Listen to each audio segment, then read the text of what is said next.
We can talk about colors either being additive or subtractive. This slide shows the additive colors, which would be red, green, and blue. When we talk about additive colors, a lot of times some things that use additive colors would be like computer screens or any sort of screen where there's an active light source creating the image. And what we can see in this slide here is that if we mix red and green in equal proportions, we'll get yellow.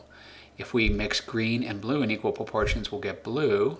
And if we mix blue and red in equal proportions, we'll get that purpley color called magenta. And if we mix all three of those together, we'll actually get white in equal proportions.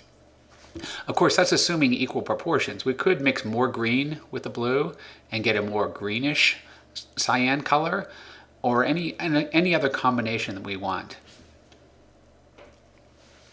The other type of colors are subtractive colors.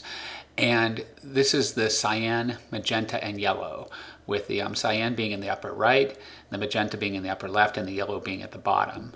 If we mix cyan and magenta, we get blue. If we mix cyan and yellow, we get green. And if we mix yellow and magenta in equal amounts, we get red. And if we mix all three of those perfectly in equal amounts, we'll get black. So cyan, magenta, and yellow are usually the colors, these subtractive colors are usually the ones used in printing. So sometimes at the on a box or something else that you get with a color printing on it, they'll have like a little registry showing the cyan, magenta, and yellow lines and how they line up.